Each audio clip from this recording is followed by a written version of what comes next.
we never, of course, cover as much ground as we hope. When we started, we were someplace in the mid-17th century, and now we're ensconced in the 19th century. I wanted to, we've kind of concluded a unit, as it were, discussing the advent of Reform Judaism, of the Emancipation, the advent of Reform Judaism as a condition of the Emancipation, or as a result of the Emancipation, I should say, the response to Reform Judaism, particularly as championed by the thought of Rabbi Shimshon Raphael Hirsch. We spent a number of sessions discussing that.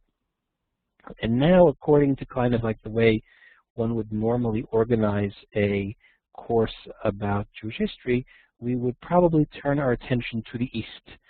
We've been focused a little bit in Western Europe, in France, in Germany, and we've been neglecting our friends in the East.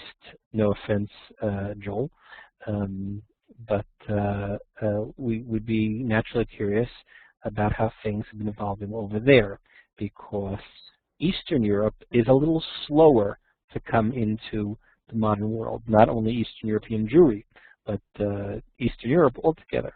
And the way that emancipation in Russia, the way that the Enlightenment in Eastern Europe, the way that the Haskalah, the Jewish Enlightenment, the way that reform, all of these things play out in Eastern Europe is really much different than in Western Europe.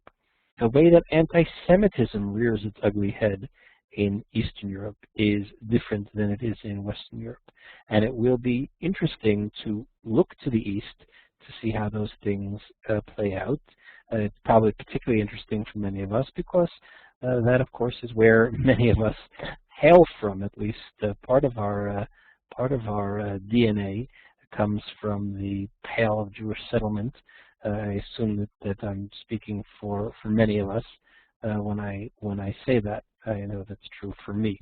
And looking at your last names, I'm guessing that it's true for many of you as well, at least for part of your family.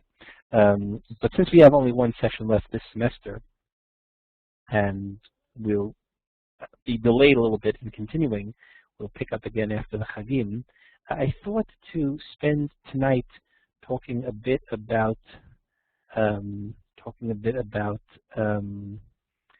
just some kind of reflections on the study of Jewish history. If you are curious, you can check the archives for the very first session where we started talking about the meaning and purpose of study of Jewish history. And I thought that it would be in place to do a little bit of that tonight to see how it relates to what it is we've studied until now, and then to look forward to continuing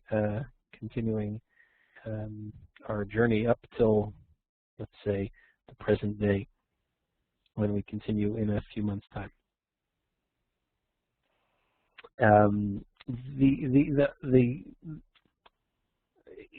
Ingrained into our identity is this notion of, the biblical notion even, of Zachor Yemot Olam Binu Shnot Dor Vador, that we're encouraged to, where it's imperative for us to remember history, remember the days of the world, to understand the years of the generations, that studying history, that knowing history is connected both to Zechira and to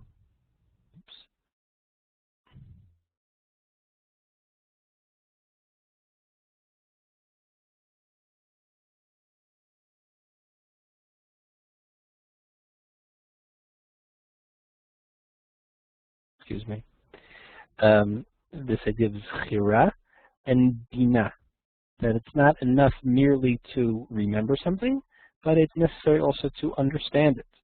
Sha'al avicha v'yagedcha, zekenecha v'yomru lach.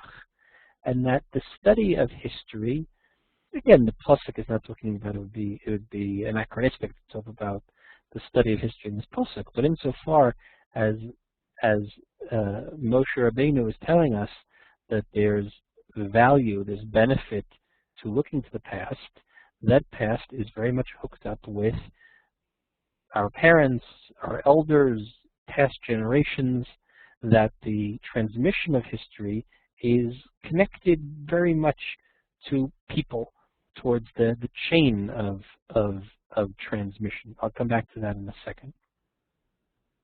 The Torah reminds us, coming up, we'll be reading it next week, Hishamer lecha pen tishkach et Hashem Elokecha levilti shmor mitzvotav v'mishpatav v'chuktav asher anochi mitzavcha hayom v'ram levavecha v'shachachta et Hashem Elokecha, that out of haughtiness, God forbid, you'll come to forget God who's brought you out of the land of Israel.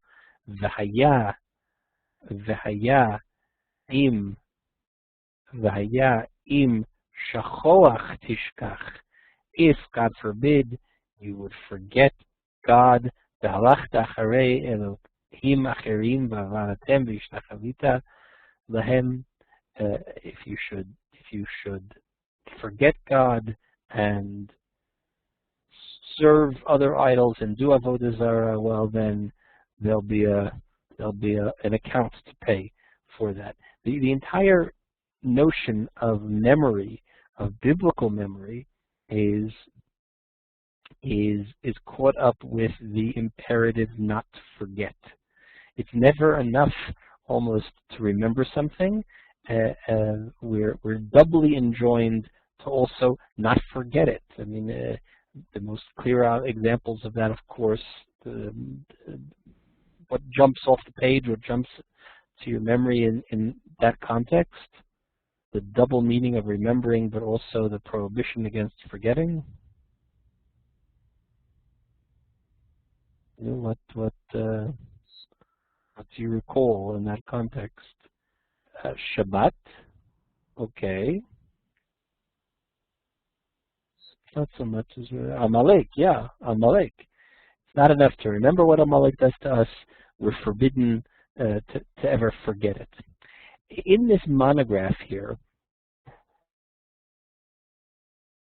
last time we talked about some notable books in Jewish history. Perhaps one of the most notable books in Jewish history to come out. I think the first edition came out in the early 1980s. A revised edition, or at least two revised editions, have come out since. This little volume, a slim little volume called Zachor, Jewish History and Jewish Memory, by Professor Yosef Chaim Yerushalmi of Columbia University. He passed away just last year, Professor Yerushalmi, one of the great Jewish historians of this, of our generation. Very interesting character. Personally, I had the opportunity to meet him and to hear him on a couple of occasions when I lived in New York.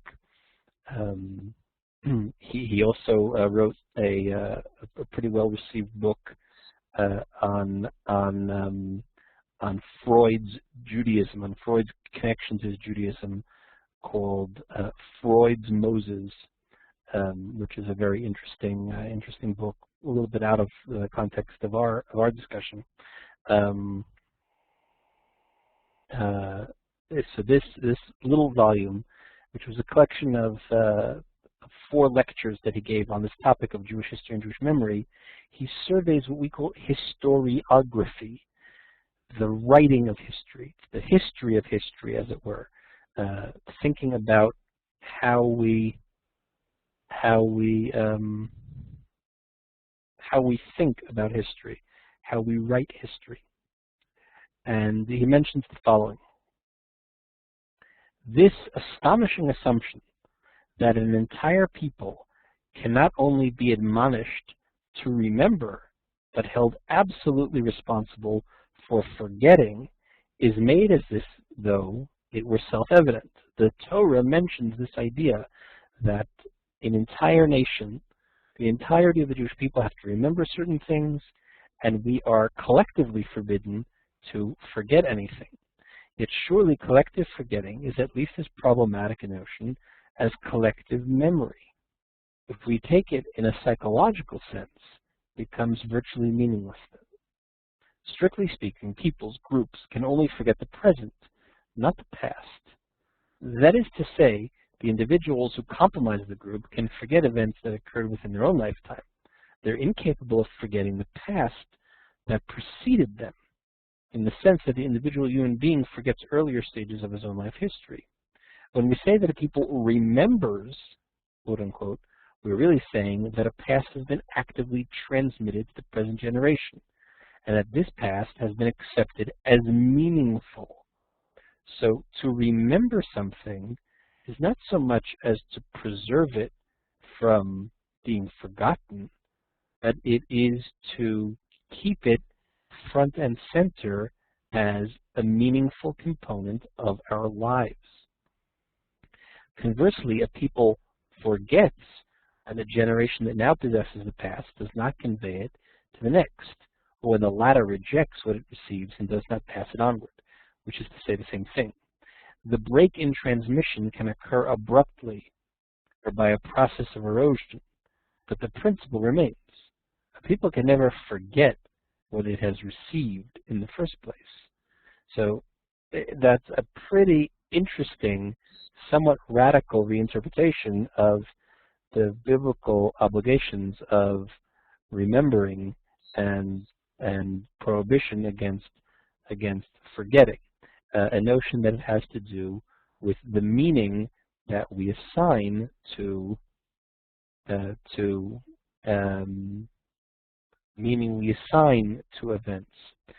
In an earlier chapter, that last section came, I think, from the postscript to the book. In the fourth chapter, the chapter that deals with what he calls modern dilemmas, he tells the following, and it is an interesting tale of how and when we assign meaning to the past and to history. Can everybody hear me? If you can hear me, please raise your hand. It seems some people are having trouble with the sound. Okay, it must be a localized event. Ezra, please try to help Joel if you can. So he points out the following. An anti-historical attitude of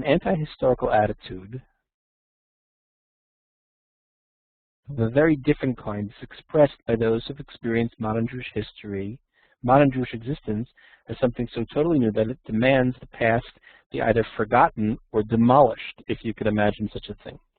The deep ambivalence of modern Jews to the past is perhaps best discerned in modern Hebrew literature, which even more than Yiddish or Anglo-Jewish letters reflects the widest spectrum of modern Jewish sensibility.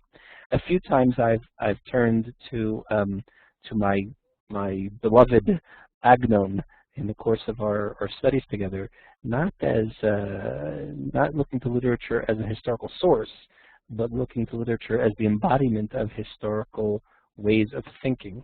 And at a different point in the work, Yerushalmi makes this notion that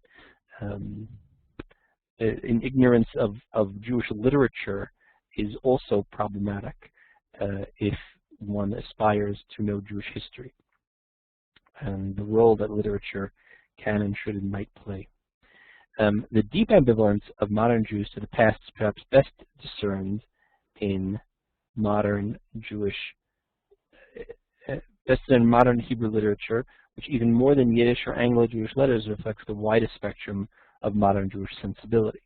Here we find, on the one hand, the fiercest antagonism to the Jewish past, not as a personal idiosyncrasy, but a major theme that runs from the Haskalah to the present. One of the purest instances will suffice. Here's by way of example. In the explosive short story by the Hebrew writer Chaim Hazaz entitled Hadrashah, the sermon, a meeting of a kibbutz is held at which Yudka, who never speaks on such occasions, startles everyone by rising to unburden himself to thoughts he can no longer contain. There's this author, Chaim Hazaz. He's a very well-known, he's a very important 20th century Hebrew author. Born in the Ukraine, he comes to Israel, is one of the great authors here in Israel, largely unknown outside of Israel. There's a main street, an important street in Yerushalayim named after him. It intersects with Chernichovsky and Rehov Aza, not far from our office. Rehov Hazaz, Chaim Hazaz. This particular story, Hadrasha, appears in a volume called, where did I put it? Oh, here. There's a volume in English called The Sermon and Other Stories. It's a collection of his short stories by Chaim Hazaz, published by the Toby Press. Somebody can post it up. Hazaz lived from 1898 to 1973. So there's in this story called The Sermon, which is the title story in this collection of his collected stories in English. There's a meeting in the kibbutz, and this character, Yudke is a nickname, I guess, for Yehuda, who never speaks. He's a quiet person. The kibbutz is discussing the curriculum for the kibbutz school, and Yudke haltingly at first declares what's been gnawing at him. He stands up and he says, "I want to state," Yudke spoke with an effort in low, tense tones, "that I am opposed to Jewish history." And then when his stammering gives way to an articulate fury, "I would simply forbid teaching our children Jewish history. Why the devil teach them about our ancestors' shame? I would just say to them, boys, from the day we were exiled from our land, we've been a people without a history. Class dismissed. Go out and play football." Of course, football here is a translation of kadurregel. He meant what we call soccer, but that's a different point.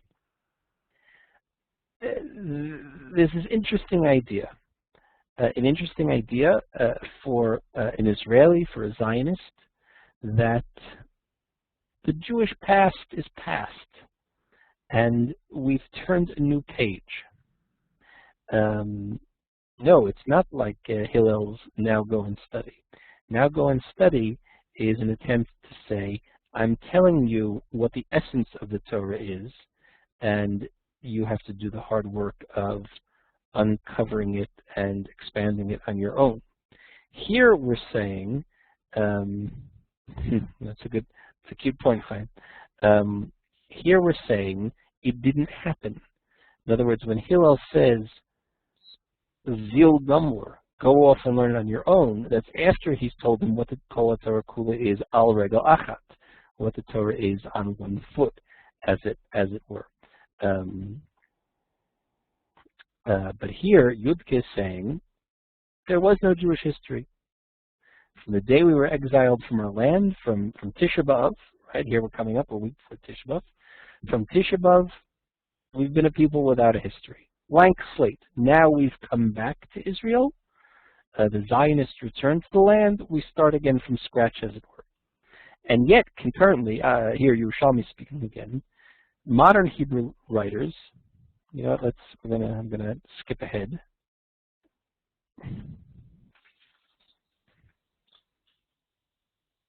I'll skip ahead a bit. And you can download this is quite a large section from the final chapter of the book.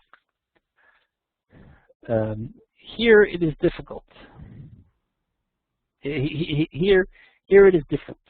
When I spoke earlier of the coincidence of the rise of modern Jewish historiography, the writing of Jewish history, and the decay of Jewish memory, I had in mind a specific kind of memory of the past, that of Jewish tradition. But hardly any Jew today is without some Jewish past. Total amnesis, a lack of memory, is still total amnesia is still relatively rare. The choice for Jews, as for non-Jews, is not whether or not to have a past, but rather, what kind of past shall one have? So when we study Jewish history, There are choices we make. I mean, there are curricular choices. There are methodological choices. And the choices that we make are reflections of what kind of past do we want. I guess with the notion that the past that we choose for ourselves says something about the present we occupy and the future that we aspire to. Yudke, this character in the Chazal story, who opposes Jewish history, has a past, only with an intermission of almost 2 millennia, of 2,000 years. It grinds to a halt with the fall of Masada in the 2nd century, and resumes again with the return to Zion in the late 19th century. What happened in between is for him a nightmare best forgotten. I'm not sure, Taylor. I don't know that his name is a. I mean, his name is a nickname for. No, that wouldn't work in Hebrew. That play on words wouldn't work in Hebrew. Yudke is probably a nickname for Yehuda. It's true that Yehuda is connected to Shem Hashem, but I don't know that that's. Whether in this welter of floating pasts the voice of the historian is heard depends on many factors, but the question itself is not without consequence. For all of one's justified mistrust of historical parallelism, it is hard to escape the feeling that the Jewish people, after the Holocaust, stands today at a juncture not without analogy to that of the generations following the cataclysm of the Spanish expulsion. I think the second of the 4 chapters, one of the 4 chapters in the volume is dedicated to the historiography of the Spanish expulsion, which was one of Yerushalmi. Yerushalmi was his specialty was medieval Jewish history, even though he wrote about topics in modern Jewish life as well. But his real field was medieval Jewish history, and one of the chapters in this volume, Zachor, is about how the Spanish expulsion was remembered. They, the people that were remembering the Spanish expulsion, as we saw, ultimately chose myth over history. That there was this type of midrashic memory of what happened during the Inquisition and the expulsion, and not history as defined by modern or contemporary or academic or scholarly, the notion that history is meant to record the details as they actually happened, but history in the sense of casting in larger legendary tones the essence of what the experience was like. They, the Migushe Sfarad, as we saw, ultimately chose myth over history, for reasons that it would be futile to question retroactively, since its consequences cannot be undone. Today, Jewry lives a bifurcated life. As a result of emancipation in the diaspora and national sovereignty in Israel, Jews have fully re-entered the mainstream of history. That's a significant line, and it reflects a lot on what we've been studying. There are 2 very significant events. One is emancipation of Jews in the diaspora, the granting of citizenship, the granting of equal rights. The other is, quite differently, is the return of Jews to controlling their own lives in their own country. These 2 events, emancipation and Qom Hamdina, the establishment of the state, these 2 things are responsible for Jews fully re-entering the mainstream of history. What does he define the mainstream of history as? Jews in control of their own lives, and not the subjects of other forces that they can't control or for which they're not responsible. And yet their perception of how they got there and where they are is most often more mythical than real. Myth and memory condition action. There are myths that are life-sustaining and deserve to be reinterpreted for our age. There are some myths that lead astray and they must be redefined. So the power of myth, the power of mythical memory, of remembering historical events in larger legendary tones is very powerful, but there's a danger to it and there's a power to it. Others are dangerous and must be exposed. I'll skip ahead again. The historian must fully confront a contemporary Jewish reality if he is to be heard at all. Yudka, for example, is very much part of that reality, and his demands are pressing. I understand Yudka very well, for in a sense he is transparent. His repugnance for Jewish history in exile derives, in part, from a conception of it as nothing but the history of how Jews died and the books they wrote. It is a view that was, in the main, fostered by Wissenschaft historians themselves. That, of course, comes back to our discussion just last week, that this notion, the Wissenschaft, the academic study, the scientific study of Judaism as an offshoot of the Reform movement, is a kind of way to give Judaism a proper burial, to kind of get it down in an encyclopedic form, the history, because traditional Judaism, at least, wasn't going to exist in a generation or so, or so they thought. And that kind of just recording of the chronicle of Jewish history, of how Jews lived, how they died, books they wrote, that was a certain notion of what Judaism, what Jewish history was, and what role it played, and how it would serve encapsulating the culture, which was now going through cataclysmic transformation. And therefore, says Yerushalmi, I understand very well why Yudka, who represents a return to Jewish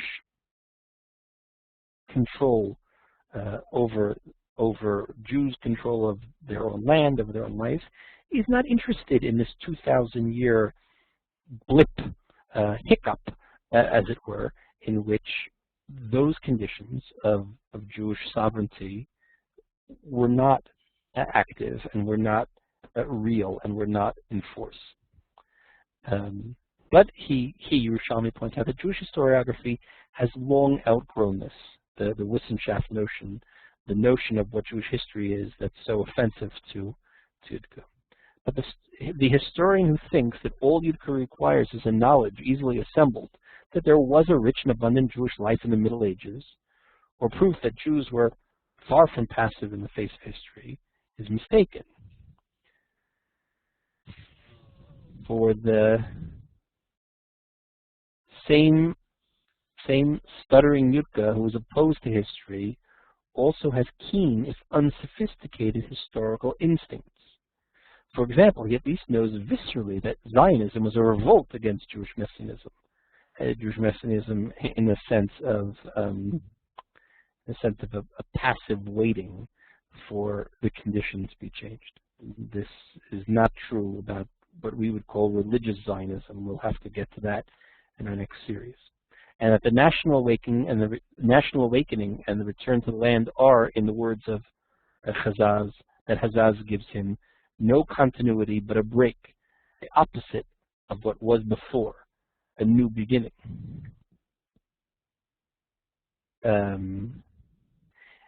If Yudke represents a notion of a desire to erase memory, the story that Yerushalmi now tells brings the need to erase memory sharply into focus.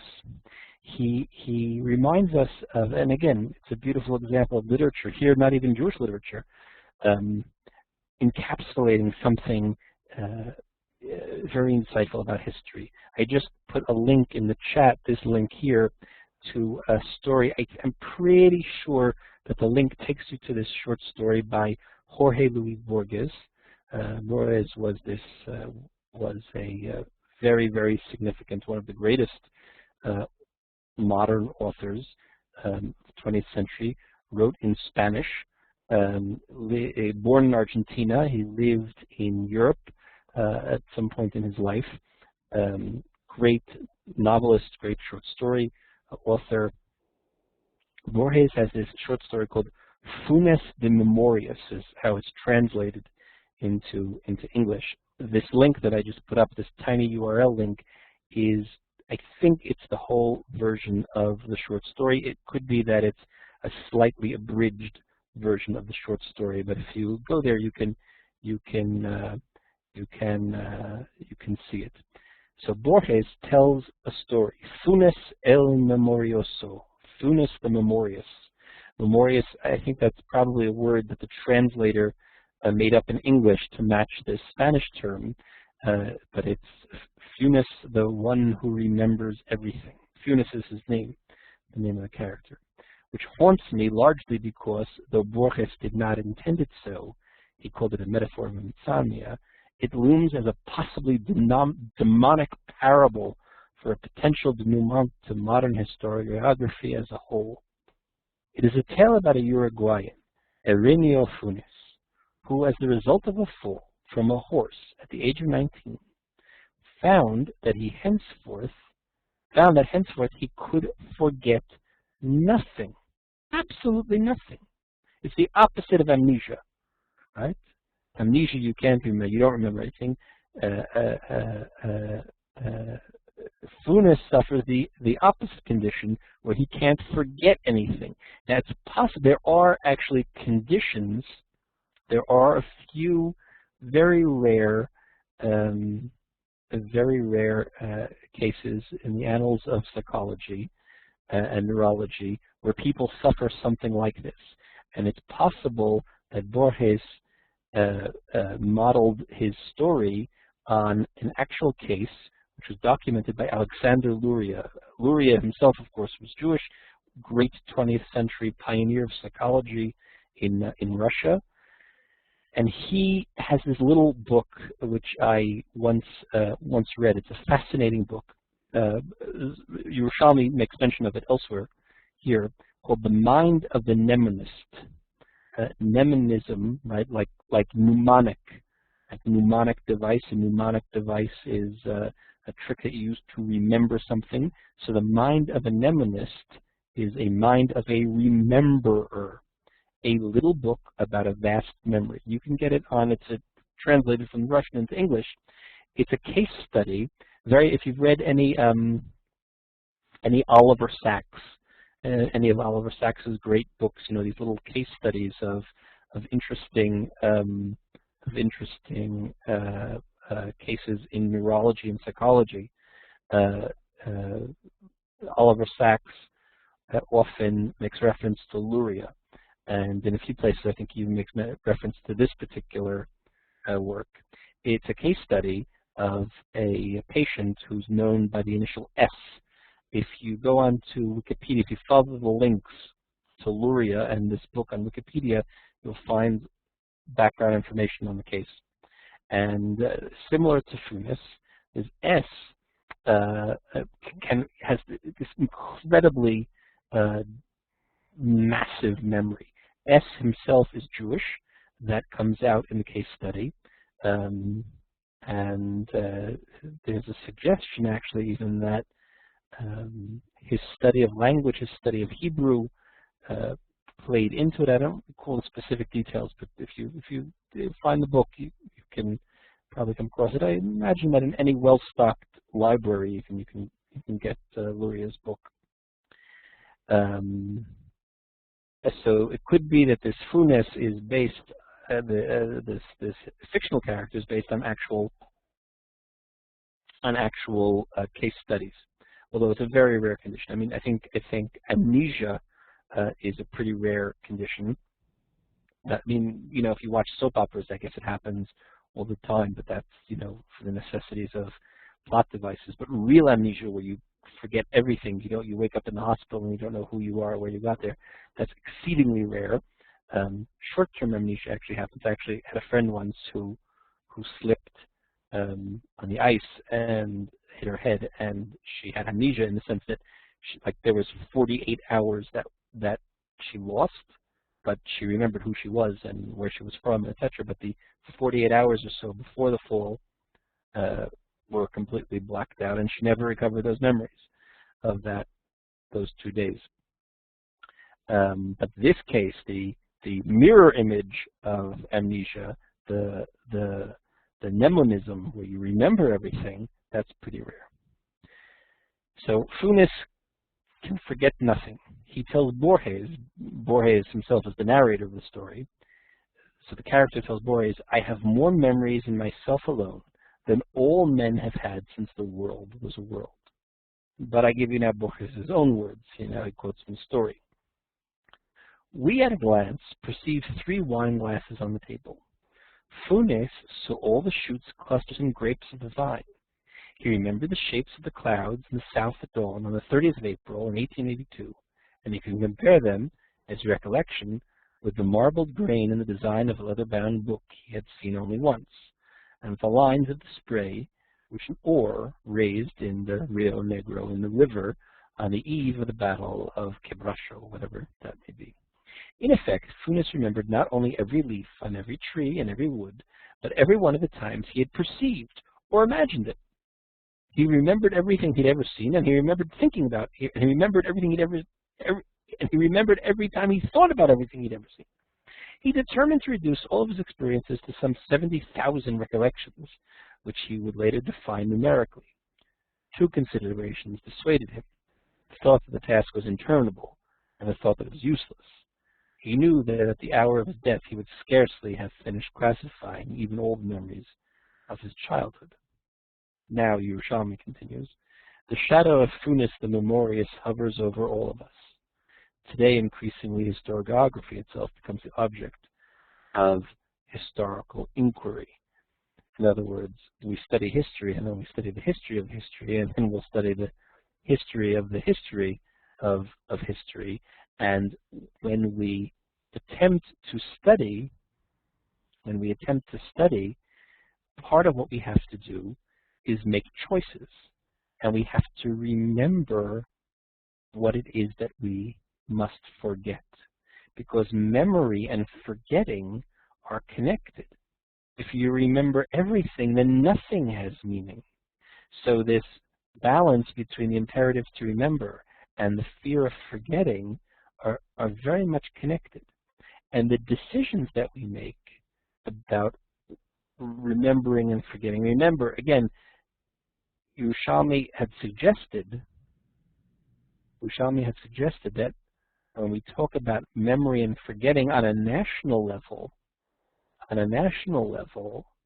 it's a question not of memory and forgetting like, I forgot to buy milk on the way home today, or I remembered that it was my son's birthday, but a question of meaning-making. When we say that a people remembers, we are really saying that a past has been actively transmitted to the present generation, and that this past has been accepted as meaningful, he had said earlier. So in order to assign meaning, we have to make a triage of values. So the study of history is the way that we put those values into the way that we make them come alive in the real world. And how we study and what methods we choose and what we emphasize and the lessons that we try to extrapolate from history, these are the embodiments of our notions of meaning. And the necessity of forgetting, of assigning secondary or tertiary or non-meaning to something is also an expression of those values. Otherwise, you become Funes, and you go mad with the notion that we remember everything. because if everything is of primary importance, that's also a way of saying, really, that nothing is. So this kind of,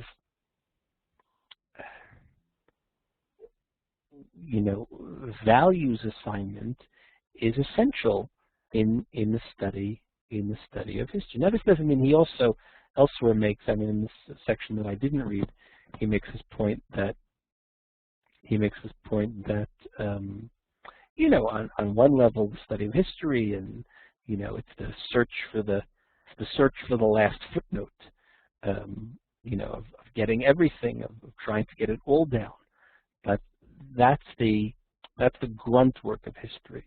The hard work of history, the educational work of history, is to try to discover the meaning between memory and history, between meaning and history, and to try to think about it. So we've studied quite a bit together. Nobody approaches the study of anything, let alone the study of history, without filtering it through their own value system. And I guess that's the work of being a teacher.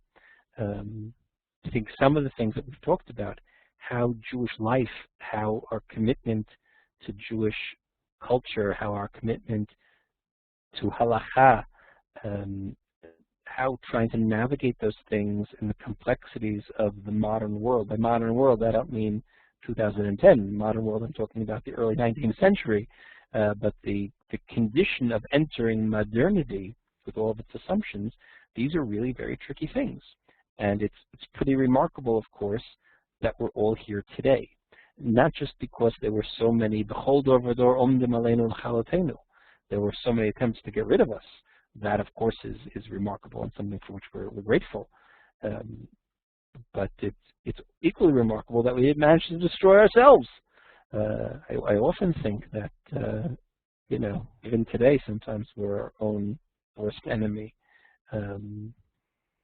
And that's a remarkable thing about Jewish history, if you stop to think about it. These are some thoughts. Some of Yerushalmi's conclusions, of course, we wouldn't accept, but I think his laying out of these notions are useful to helping us think about our own encounter with the study of Jewish history, and it's worthwhile reading his short book Zachor, Jewish History and Jewish Memory. We will continue, please God, in a few months' time after the Chagim. We'll pick up again, and we'll continue the march of Jewish history, looking east and looking back west, and hopefully we'll get to a discussion about the rise of Zionism, the establishment of the state, some other things. So there are a few links. I want to thank you all, of course, for being with us for the series. I want to thank Alan for serving as the unofficial teacher's assistant, posting those links into the chat for me. If you're inclined to buy books, which is always a good thing, so then get some of these. I remind you that I think it's a good idea to buy some of these books used. On Amazon, you can get great deals by buying used books. In most cases, they're really in pretty good condition. I've never been disappointed. Or again, if you have access to a good library, even sometimes a good shul library, a good synagogue library, or even certainly a good academic library. A lot of books you can get in the library. I would recommend some of them. As always, feel free to be in touch with me by email or by Google Chat or by Skype. My Google Chat and Skype